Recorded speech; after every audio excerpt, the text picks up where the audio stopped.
So this is a very quick, I hope, video about joining Scratch and logging in and how to create your very first project. I am new to Scratch, so if you are, we're in the same club here, so I'm trying to learn as much as I can about it. One thing I've noticed is that sometimes when I log on, it looks different. So your screen may or may not look like this when you log in, but there are, I think, a couple of ways to create projects. So if you are getting a screen like this, if you look in the middle, there's a place where it says Create Project. So if you were to click here, it create a project. I think another way to get back here if it doesn't look like this is if you click towards the top right, there's a place with your ID and a little down arrow.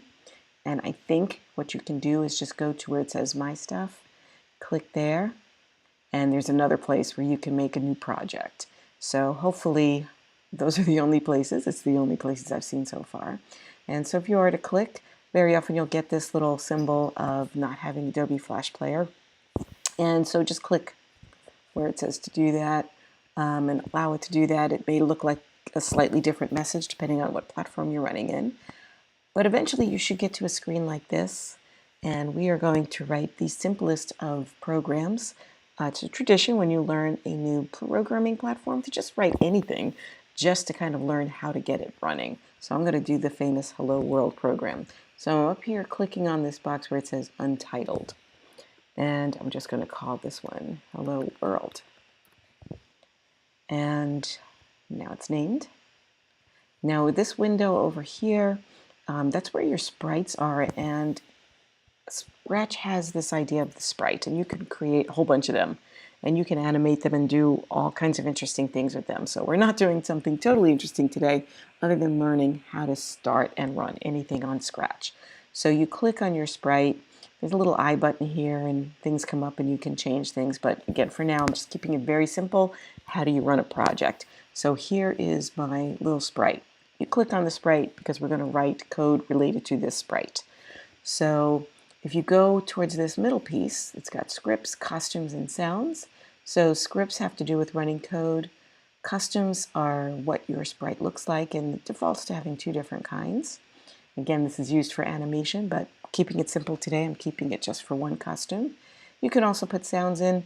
I am not going to work with that today. I'm just, again, keeping it simple. How do you run this? So you have to decide what you want to do, and there's these different sorts of blocks, and they fit together like puzzle pieces. So you pick one that you want to use, and you can explore these. If you just click, they have different color codes to go with their sort of different category. These are called looks. These are sound, pen. You can actually make marks on there, data, and so forth. So the first thing I'm just going to do here is go to looks, and I want my sprite to say hello to the world. So I'm going to pick a very simple little puzzle piece here, a little block called Say. I'm going to move it over to this little coding area. Right now, all it says is hello. So great. So I wanted to say a little more than that, so I click there, and I think I'm in the right spot, and I'm just going to say hello world. And there it is. So if you click here on that little puzzle piece, I can actually get the sprite to do that. And I can stop and start using these little flags. Now I'm noticing the little green flag is supposed to start these programs, and if I click it, it doesn't happen. Right now I only get it to run. And clicking on the sprite doesn't help by just clicking on the little puzzle piece. But that's the code, and I don't want it to work that way. So I'm going to go to another one of these little blocks up in the middle section, and I'm going to click on Event. And there's different ways you can trigger things. So I'm just going to pick a very simple one, and it has when that green flag clicked. So I'm going to take that little puzzle piece and drag it. Now again, they fit together like puzzle pieces.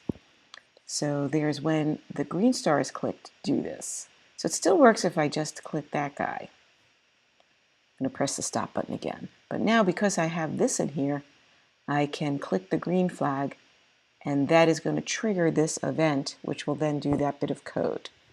And for my very simple program, I'm going to stop right here. So that's it. Not very interesting or exciting, but again, just learning some of the little pieces of this. So I've got that. And right now I can say, all right, great. let me see what this looks like. So if I click on See Project Page, which was in that right area there, it's going to show if somebody else were to look at my code.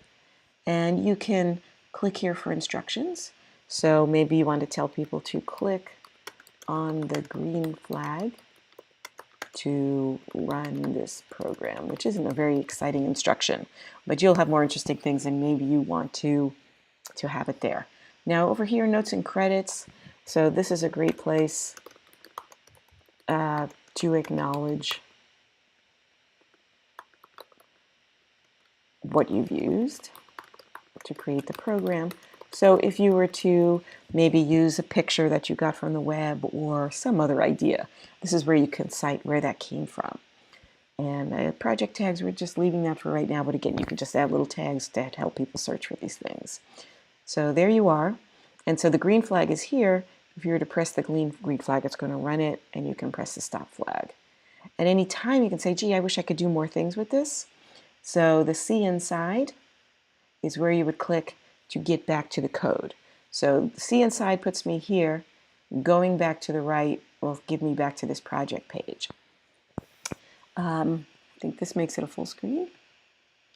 And then you can click it again to get back to this little picture here.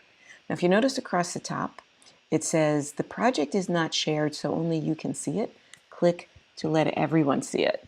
So when it's in this mode, this is when you're just working on it. Nobody can see it. For anybody else to see it, including your teacher, that's me, you have to press the share button. So if you were to press share, it's green. It says congratulations on sharing your project. And now the whole world can see this project. If they know to search for yours, search on your name, they can get there. The other reason you want to do that is so that your teacher can see this. So now when I am looking at my teacher page, I will be able to see your activity, and you could even use this link on top. So you can click here and do a copy. So Control C or Command C, or just do, I guess, a right click and say copy. And then you can copy this link into Google Classroom and turn in your project that way. That is one way for you to turn in your project for me to know when you're done. Because once it's public, you may still be working on it. So I really don't want to start checking your projects out until you tell me so.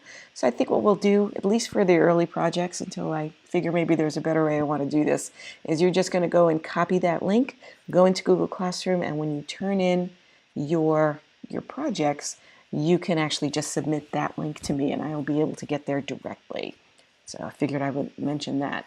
Now that you have a project, if you go back to where your name is, and again click along that right here and say My Stuff, there's the Hello World project. And so that's simple enough. You're going to have hopefully a whole list of projects as you keep going in this class. If you see this unshare button, if for any reason you want to unshare, obviously just do this. And now nobody can see it again. So if you create a little project like Hello World or another one where you're just testing something out and playing, if you want to get rid of it, you have to be unshared, and then you can say delete. So that, I think, is enough for just very early, easy things to do, very, very basic things to do with Scratch. Thanks for listening.